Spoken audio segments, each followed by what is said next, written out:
In this video, we're going to cover how to market your Section 8 properties to attract and land the best high quality tenants possible.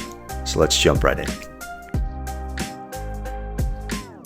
So when it comes to marketing a property, the overarching strategy here, the goal, so to speak, is to land high quality tenants.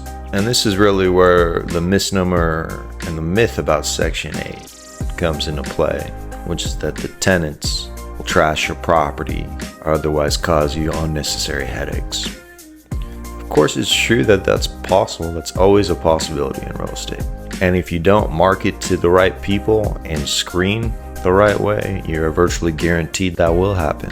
However, there are proven ways to mitigate against that risk and prevent that from being an issue to the extent possible. And that starts with how you market your property.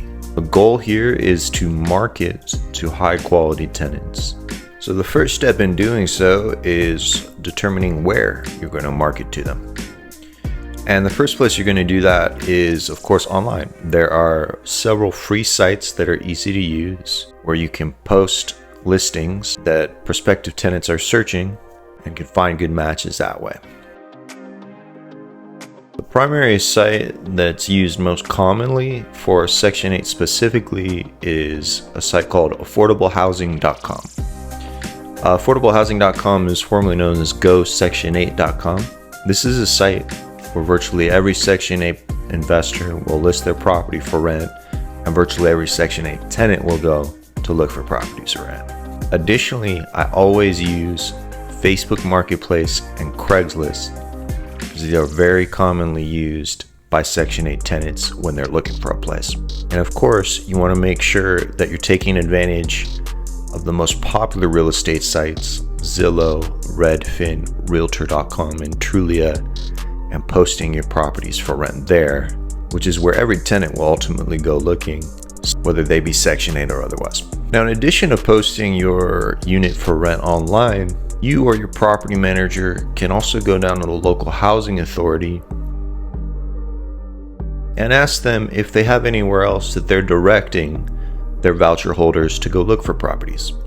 There are some municipalities that have location-specific sites that they use that they direct people to. This is rare, but definitely worth a check. Irrespective, an effective strategy is also to give the housing authority flyers that they can pass out to voucher holders when they're looking for properties, and the caseworkers can recommend you directly and help expedite the process in some instances. The housing authority will also have some sort of bulletin board where you can post listings as well, or have your property manager do so on your behalf. And that can be a great way to attract tenants once they're visiting the housing authority, whether it be to meet with their caseworkers or for some other reason. So affordablehousing.com, Craigslist, Facebook Marketplace, Zillow, Redfin, Realtor, Trulia, those types of sites. Actually going to the housing authority, using flyers, or having them recommend you. These are all the where of where you're going to market your property. It's the how that you go about marketing that'll really separate you and help attract the best quality tenants. The first recommendation I'll make here is, in order to attract high quality tenants, it's important to take high quality pictures of the unit that you're renting out. And this may seem like somewhat of an obvious thing, but believe it or not, this is where a lot of people miss, and it ends up costing them some credibility when high quality tenants are looking at prospective places to rent out. High quality pictures can make a big difference in how your property shows up compared to others that people are looking at. And a higher quality tenant is going to tend to take more notice of a higher quality picture and a place that's presented better. The good news is, taking high quality pictures in this day and age is very simple. Most smartphones have high definition cameras already. You don't need to buy any additional equipment or anything like that. And you don't need to pay a photographer to take pictures for you. You or your property manager can easily take them yourself. It's simply a matter of making sure that they're high resolution, that they highlight the features, that they give different vantage points and wide angle views that allow the viewer of the posting to be immersed in the property, that they're well lit, and that they're vibrant. You should be highlighting the features and providing whoever's viewing the posting with a full view of what living in the property would look like. This means highlighting every room, the bathrooms, the front, the back, the yards, and anything else that you think would be really important for someone when they're looking at it. Pro tip when it comes to using high quality pictures is you can use different apps. Some operating systems on phones like iPhones give you the ability to change contrast and vibrancy, or you can use apps like Instagram where you upload the pictures and you can use different filters to really make the pictures pop. I wouldn't alter them too much so that they don't look realistic, but there are some features that can maintain the realistic aspect of the photo, but can make the images really pop and your posting stand out even more.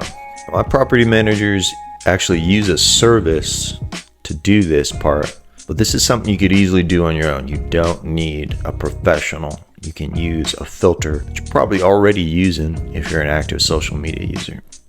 Just use it on the pictures you're taking for your property to make it pop even more. The next recommendation I'll make is around how you describe the property in your posting.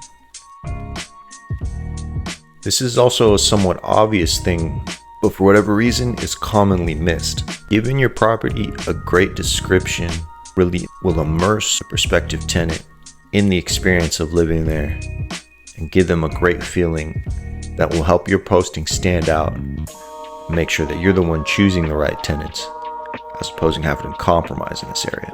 In the description, you want to do a few things. You want to highlight the features, amenities, appliances. You want to talk about the area, whether or not it's around great schools, what are the things to do in the area, restaurants or other places to eat. Include anything that someone with a family would like. Highlight the lawn, emphasize that it's a great place for kids, that it's a safe neighborhood, that it's clean, updated, quality, and a high quality home. High quality tenants tend to want to live in high quality locations. Don't be afraid to use poetic license in the description. Really exaggerate for effect, use descriptive words, and take your time and write something thoughtful. There are several tools you can use to help with this if you're not a great writer. ChatGPT is a really easy tool to use, where you can give it a prompt and get you a base response that you can use. Sometimes it's good enough to use without even editing, or you can write it yourself. Something to note in the description is make sure that you make it clear that you accept Section 8 vouchers. An easy thing to do, and it's also an easy thing to forget to do. It's not the end of the world if you forget this. You'll often still get people calling asking if you accept vouchers, but it always helps just to make that clear out of the gate. Once you've got the where down, that is where to post your properties for rent, you've got the high quality pictures and a world-class description. Last but not least, is perhaps the most important aspect for attracting high quality tenants and a fundamental aspect to long-term success in real estate in general. And that is, like we've mentioned and will mention again, to acquire high quality properties in high quality areas. Ultimately, where you post a property, what pictures you take, the description you make can only take you so far. If you don't have a high quality property in a high quality area, you will have challenges getting the property rented, whether it's Section 8 or any other exit strategy. So the number one way that you can attract high quality tenants is to acquire high quality properties using the strategies we've gone over here. I can't reiterate this enough. When you're finding great deals and you're selecting areas within a market, you're doing so not just for the appreciation.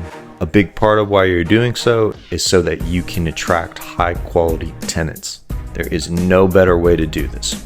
So don't get seduced by those deals in the hood. Don't skirt around this fundamental principle, because it'll end up biting you.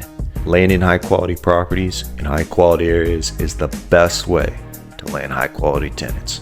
The type of tenants that you want living in your property are the type of people that do not want to live in the hood. There's no better way I can say that. You want the people who are trying to get out of the hood and into a safe place where they can live a normal life with their families and feel the safety and comfort that comes with that. Conversely, low quality tenants tend not to care as much about living in low quality areas.